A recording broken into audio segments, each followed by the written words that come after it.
A Vida Invisível de Adi-Lahri, de V.E. Schwab. Para Patrícia, por nunca esquecer. Os velhos deuses podem ser poderosos, mas não são nem clementes nem compassivos. São volúveis, inconstantes como o luar sobre a água ou as sombras numa tempestade. Se insistires em invocá-los, atenta bem nisto.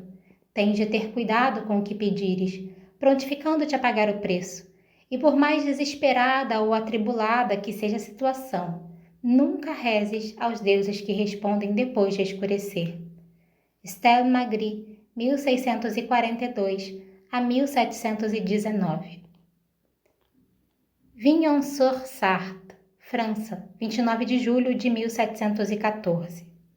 Uma garota corre como se a própria vida dependesse disso.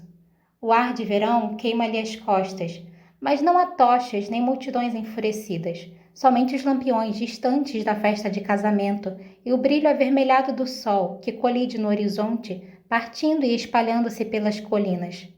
A garota corre e sua saia se emaranha na grama enquanto ela dispara em direção à floresta, tentando vencer a luz agonizante. As vozes continuam no vento, gritando o seu nome. Adeline! Adeline! Adeline! A sua sombra alonga-se diante dela, demasiado comprida, com os contornos já a esbaterem-se. As florzinhas brancas esvoaçam-lhe o cabelo, amontoando-se no chão como estrelas.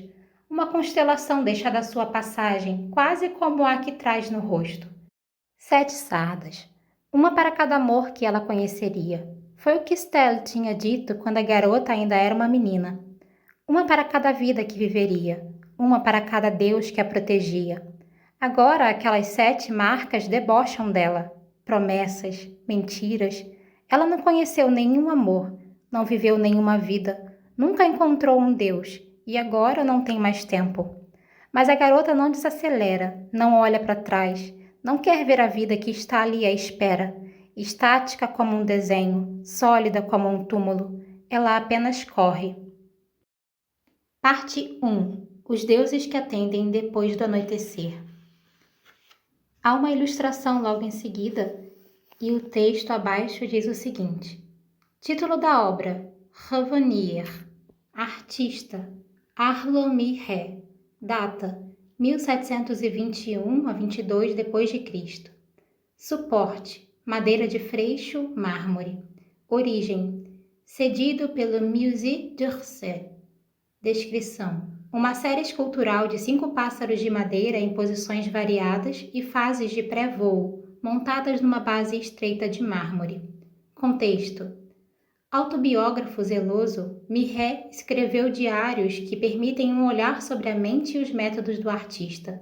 No que diz respeito à sua inspiração para Revenir, Miré atribuiu-a uma estatueta encontrada nas ruas de Paris, no inverno de 1715. O pássaro de madeira, descoberto com uma asa partida, é supostamente recriado como o 5º da sequência, agora intacto, prestes a lançar-se em voo. Valor estimado: $175 mil. Nova York, 10 de março de 2014, capítulo 1. A garota acorda na cama de outra pessoa. Está ali deitada, perfeitamente imóvel, e tenta reter o tempo com uma respiração no peito, como se pudesse impedir que o relógio avançasse, evitar que o rapaz ao seu lado acordasse, manter viva a memória da noite apenas pela força de vontade. Como é evidente, sabe que não é possível, sabe que ele esquecerá, esquecem sempre. Não é culpa dele, nunca é culpa deles. O rapaz ainda está a dormir, e ela vê os seus ombros subirem e descerem lentamente, o ponto em que o cabelo escuro se encaracola contra a nuca, a cicatriz ao longo das costelas, pormenores há muito memorizados.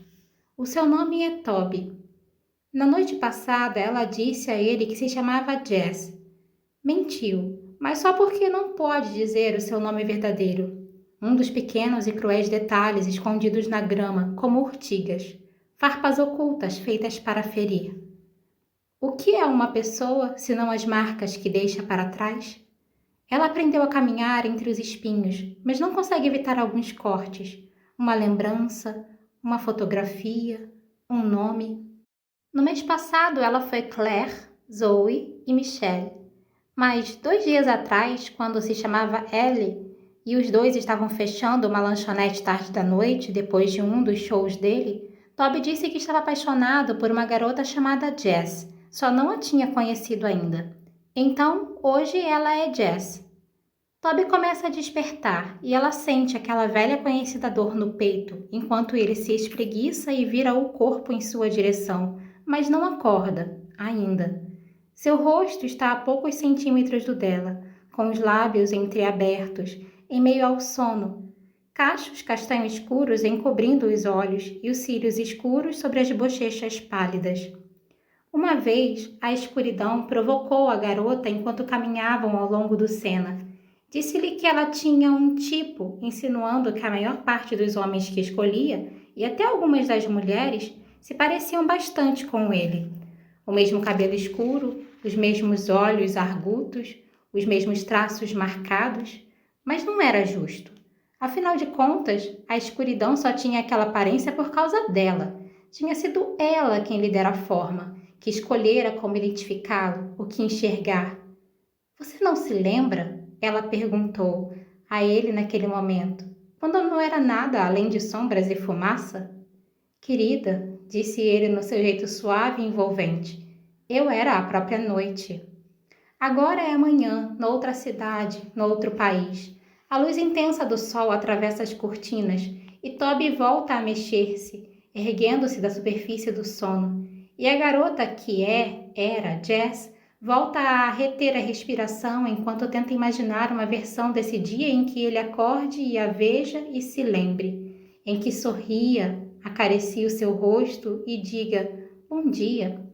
Mas isso não vai acontecer, e ela não quer ver a expressão familiar de confusão. Não quer assistir ao rapaz tentando preencher as lacunas onde a lembrança dela deveria estar, nem testemunhar enquanto ele se recompõe e assume uma postura de indiferença casual bem ensaiada. A garota já viu essa atuação suficiente, conhece toda a cena de cor, então sai da cama de fininho e vai para a sala de estar na ponta dos pés descalços. Avista o próprio reflexo no espelho do corredor e repara no que todo mundo repara, as 7 sardas, espalhadas como uma faixa de estrelas sobre o nariz e suas bochechas, a sua própria constelação privada. Inclina-se para a frente e embacia o espelho com a respiração. Passa o dedo pela nuvem tentando escrever o seu nome. A, D, mas não vai mais longe, pois as letras desaparecem. Não tem a ver com a superfície em que escreveu. Por muito que tente dizer o seu próprio nome, por muito que tente contar a sua história, e tentou, a lápis, a tinta negra, a tinta colorida, com sangue. Adeline, Adi, Larry. É em vão. As letras se desintegram ou esmaecem, os sons morrem na sua garganta. Ela afasta os dedos do espelho e se vira, examinando a sala de estar. Toby é músico, e os vestígios da sua arte encontram-se por todo o lado. Nos instrumentos encostados às paredes, nas linhas e notas dispersas, escrevinhadas em mesas, compassos de melodias meio recordadas, misturados com listas de supermercado de tarefas semanais, mas aqui e ali outra mão. As flores que começou a deixar no parapeito da cozinha, apesar de não se conseguir lembrar de quando esse hábito começou, os livros sobre Hilke, que não se lembra de ter comprado, as coisas que perduraram, mesmo quando o mesmo não acontece com as memórias. Toby demora a levantar-se da cama, por isso Adi prepara um chá para si. Ele não bebe chá, mas a lata de folhas soltas do Ceilão já está no armário, ao lado de uma caixa de saquinhos de seda, uma relíquia obtida em uma ida à mercearia de madrugada. Um rapaz e uma garota perambulando pelos corredores, de mãos dadas, porque não conseguiam dormir, porque ela não estava disposta a deixar que a noite terminasse, porque não se sentia pronta para abrir mão daquilo. Ela ergue a caneca e inala o aroma enquanto as lembranças vêm à tona junto com o cheiro. Um parque em Londres, um pátio em Praga, uma casa de chá em Edimburgo. O passado desenhado como um lençol de seda sobre o presente. Está uma manhã fria em Nova York. As janelas estão embaçadas pela geada Então ela puxa uma manta do encosto do sofá e envolve os ombros. Um estojo de guitarra ocupa uma extremidade do sofá e o gato de Toby encontra-se na outra. Por isso, empoleira-se antes no banco do piano. O gato, que também se chama Toby, para poder falar comigo próprio sem que seja esquisito, explicou. Olha para ela enquanto sopra o chá. Ela fica se perguntando se o gato se lembra. Suas mãos estão mais aquecidas agora. Ela coloca a caneca sobre o piano, tira a capa de cima das teclas, alonga os dedos e começa a tocar do modo mais suave possível. No quarto, pode ouvir Toby, o humano, se mexendo na cama, e cada centímetro do corpo dela, dos ossos à pele, se retesa de pavor. Esta é a parte mais difícil. Adi poderia ter ido embora, deveria ter ido embora, ter se esgueirado quando ele ainda estava a dormir, quando a manhã ainda era uma extensão da sua noite, um momento preso no âmbar. Mas agora é muito tarde, por isso fecha os olhos e continua a tocar. Mantém a cabeça baixa quando ouve os seus passos por trás das notas. Continua a mover os dedos quando o sente à porta. Ficará ali, a absorver a cena, a tentar reconstituir a cronologia da noite anterior, que se pode ter extraviado, em que pode ter conhecido uma garota e depois tê-la levado para casa, caso tenha bebido demais, porque não se lembra de nada daquilo. Mas ela sabe que Toby não vai interrompê-la enquanto estiver tocando, então desfruta da música por mais vários segundos antes de se forçar a diminuir o ritmo, erguer o olhar e fingir que não se dá conta da confusão na expressão de seu rosto. Bom dia, diz ela, com a voz animada e o sotaque que costumava ser da área rural da França, agora quase imperceptível. Bom dia, responde ele, passando a mão pelos cachos castanhos escuros soltos. Em seu favor, Toby tem o mesmo aspecto de sempre, um pouco atordoado e surpreso por ver uma garota bonita na sua sala de estar, apenas de calcinha e sutiã com uma camiseta da sua banda preferida debaixo da manta. Jazz, diz ela, fornecendo um nome que ele não consegue encontrar na memória, pois não está ali. Tudo bem se você não se lembra. Toby fica corado e afasta Toby, o gato, enquanto afunda nas almofadas do sofá. Desculpa, isso não é do meu feitio. Não sou esse tipo de cara. Ela sorri. E eu não sou esse tipo de garota. Ele sorri também. Então, numa linha de luz que desfaz as sombras no seu rosto, acena com a cabeça para o piano. E ela quer que ele diga alguma coisa, como não sabia que tocava. Mas em vez disso, Toby diz, toca muito bem. E ela pensa, é espantoso o que se pode aprender quando se tem tempo. Obrigada, diz, passando a ponta dos dedos pelo teclado. Agora Toby está irrequieto, fugindo para a cozinha. Café? Pergunta, remexendo por entre os armários. Eu encontrei o chá. Começa a tocar uma canção diferente. Nada complicado, apenas uma série de notas. O início de algo. Encontra a melodia, a acolhe e a deixa deslizar entre os seus dedos, enquanto Toby volta silenciosamente para a sala, com uma xícara fumegante nas mãos. O que você estava tocando? Pergunta com um brilho nos olhos característico dos artistas, escritores, pintores, músicos, qualquer pessoa propensa aos momentos de inspiração. Parece familiar. Ela dá de ombros. Você tocou para mim ontem à noite. Não é mentira, não exatamente. Toby tocou mesmo, depois que ela mostrou a música a ele. Sério? Pergunta franzindo o senho. Já estava a colocar o café de lado, à procura de um lápis e de um bloco na mesa mais próxima. Sério? Eu estava bêbado mesmo. Ele sacode a cabeça ao dizer isso. Toby nunca foi daqueles compositores que preferem trabalhar alterados. Você se lembra de como continuava? Pergunta, virando as folhas do bloco. Ela recomeça a tocar, guiando Toby pelas notas. Ele não sabe, mas faz semanas que está trabalhando nessa música. Na verdade, os dois estão juntos. Ela sorri de leve enquanto continua tocando.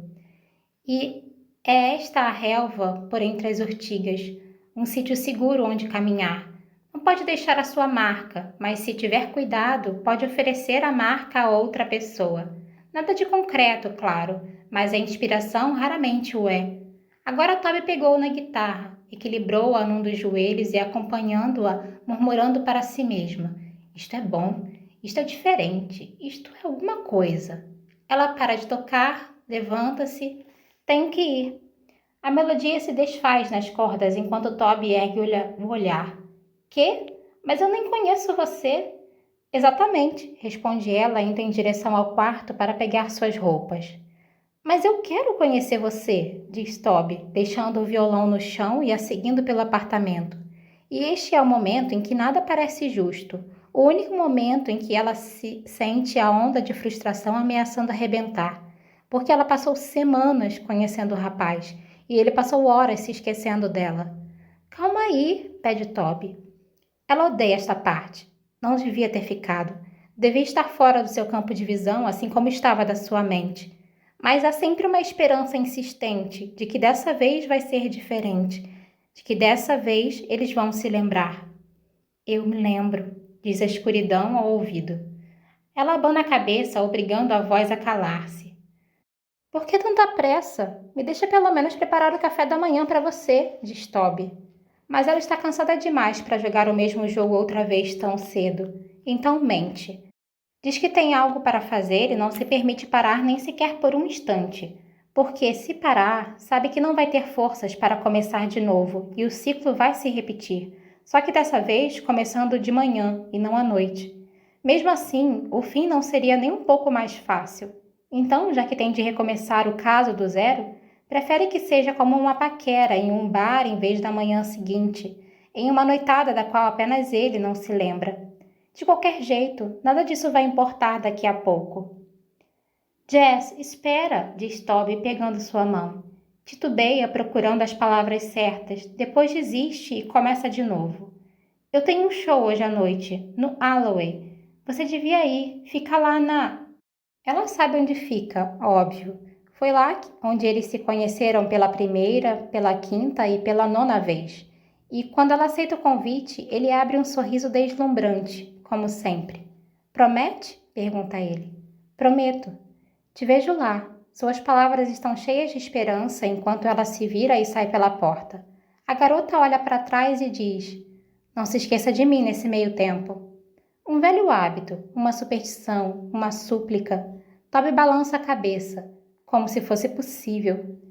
Ela sorri, como se fosse só uma piada. Mas enquanto se obriga a descer as escadas, Adi sabe que já está acontecendo. Sabe que assim que ele fechar a porta, ela já vai ter desaparecido. Capítulo 2. Março é um mês extremamente inconstante. É a costura entre o inverno e a primavera. Embora a costura sugira uma bainha regular e março seja mais como uma linha grosseira de pontos cosidos por uma mão pouco firme, a oscilar descontroladamente entre rajadas de vento de janeiro e verdes de junho. Não se sabe o que se irá encontrar até se estar lá fora. Estelle costumava chamar a este período dias inquietos, quando os deuses de sangue mais quentes se começavam a agitar e os frios começavam a acalmar, quando os sonhadores ficavam mais propensos às más ideias e os viajantes se perderiam com toda certeza. Adi sempre estivera predisposta para as duas coisas.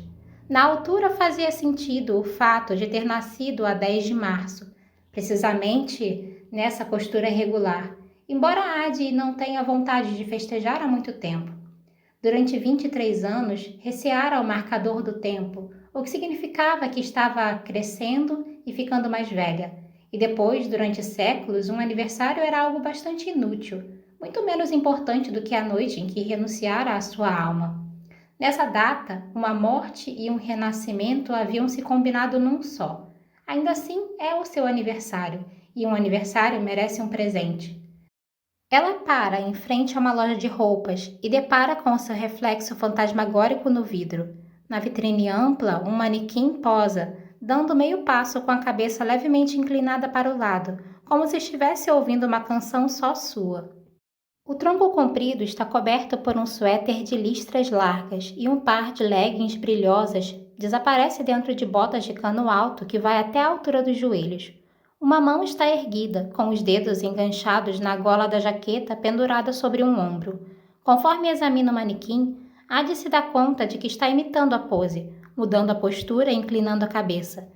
E talvez seja por causa desse dia em específico ou da promessa de primavera que paira no ar, mas talvez ela esteja simplesmente afim de uma novidade. O interior da loja cheira a velas não acesas e a roupas não usadas. E Adi passa os dedos sobre as peças de algodão e de seda antes de encontrar o suéter de tricô listrado, que descobre ser de caxemira. Ela põe no braço junto com as leggings da vitrine. Sabe qual é o seu tamanho? Não mudou nada. Oi, a vendedora animada é uma garota de 20 e poucos anos, assim como Adi, apesar de ser uma pessoa real que envelhece e a outra uma imagem aprisionada em âmbar. Posso ajudar? Ah, tá tudo bem, responde, pegando um par de botas de uma prateleira. Já achei tudo de que preciso. Ela segue a garota até as 3 cabines fechadas por cortinas no fundo da loja. É só me chamar se precisar de ajuda, diz a vendedora, se afastando antes de a cortina se fechar e de Adi ficar a sós com um banco acolchoado, um espelho de corpo inteiro e a si mesma.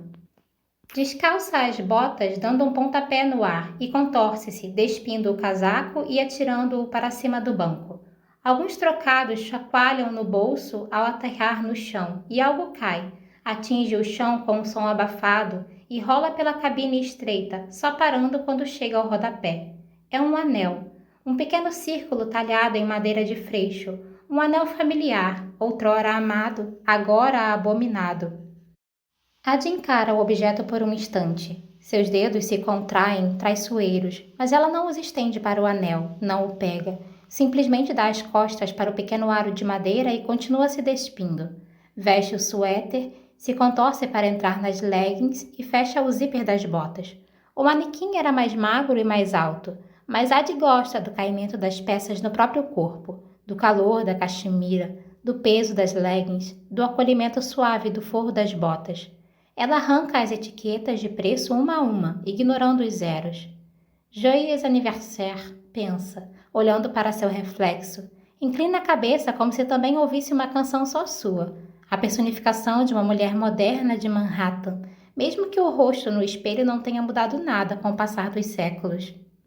Adi deixa as roupas usadas espalhadas como uma sombra pelo chão do provador, o anel como uma criança rejeitada ao canto. A única coisa que apanha do chão é o casaco aí largado. É uma jaqueta macia de couro preto e foi usada até o tecido virar quase uma seda, o tipo de peça pelo qual as pessoas pagam uma fortuna hoje em dia e chamam de vintage. Foi a única coisa que Adi se recusou a deixar para trás em Nova Orleans e ser consumida pelas chamas, embora o cheiro dele tenha permanecido no couro como fumaça, a sua mancha para sempre em tudo. Ela não se importa, adora a jaqueta. Naquela época, a jaqueta era nova, mas agora está estragada, denunciada o desgaste de todas as formas que ela própria não consegue revelar. Fala pensar em Dorian Gray, com o tempo refletido no couro, ao invés de na pele humana. Adi sai do pequeno compartimento com cortina. Do lado oposto da loja, a empregada mostra-se espantada, perturbada ao vê-la. Todas as peças ficaram boas? Pergunta, educada demais para admitir que não se lembra de ter deixado alguém entrar nos provadores. Deus abençoe o atendimento ao consumidor. Adi balança a cabeça pesarosa. Tem dias em que você resolve ficar com o que já tem, responde, indo em direção à porta. Quando a vendedora finalmente encontrar as roupas, a sombra de uma garota no chão do provador não vai mais se lembrar a quem pertenceram, e a Adi já vai ter sumido do seu campo de visão, da sua mente e da sua memória. Ela atira a jaqueta por cima do ombro, com um dedo enfiado no colarinho, e vai para fora, para o sol. Vignon-sur-Sarthe, França, verão de 1698. Capítulo 3. Adeline está sentada no banco ao lado do pai. O pai, que para ela é um mistério, um gigante solene que se sente fundamentalmente em casa quando está na sua oficina. Por baixo dos pés de ambos, uma pilha de objetos de madeira desenha formas como pequenos corpos por baixo de um cobertor, e as rodas da carroça chacoalham enquanto Maxime, a égua robusta, os arrasta a estrada fora para longe de casa. Longe, longe. Uma palavra que faz disparar o seu pequeno coração. Adeline tem 7 anos, tal como o número de sardas no rosto. É viva e pequena e rápida como um pardal, e suplicou durante meses para ir com ele ao mercado. Suplicou até a mãe jurar que enlouqueceria, até o pai finalmente aceder.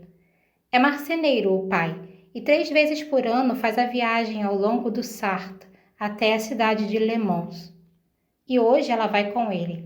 Hoje, pela primeira vez, Adeline saiu de Vignon.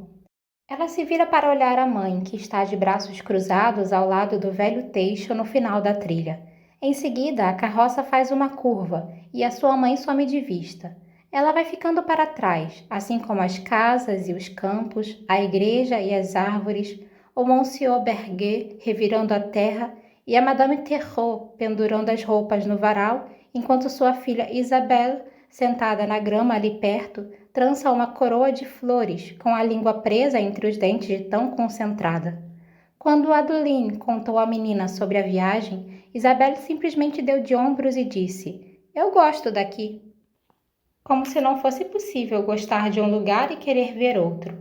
Agora olha para cima, para Adeline e acena enquanto a carroça passa. Chegam ao fim da aldeia, o mais longe que alguma vez foi até então, e a carroça embate numa lombada, na estrada, e sacode-se, como se também tivesse transposto um limiar. Adeline sustém a respiração, esperando sentir uma corda apertá-la com força dentro de si, prendendo-a à povoação. Mas não há corrente, não há guinada. A carroça continua a andar, e Adeline sente-se um pouco destemida e um pouco assustada quando se vira para trás para ver a imagem de Vignon a encolher, a aldeia que era. Até esse momento, todo o seu mundo, e que agora é apenas uma parte, cada vez mais pequena. A cada passo da égua, até esse lugarejo se parecer com uma das estatuetas do pai, suficientemente pequena para caber numa mão calosa. Le Mans fica um dia de caminho, com o trajeto aligeirado pelo cesto da mãe e pela companhia do pai. O pão e o queijo de um para lhe encher a barriga, o riso fácil e os ombros largos do outro a criarem sombra para Adeline sob o sol de verão. Em casa é um homem calado, absorto no seu trabalho, mas na estrada começa a abrir-se, a revelar-se, a falar. E, quando fala, é para lhe contar histórias. As histórias que acumulou do mesmo modo que se acumula lenha.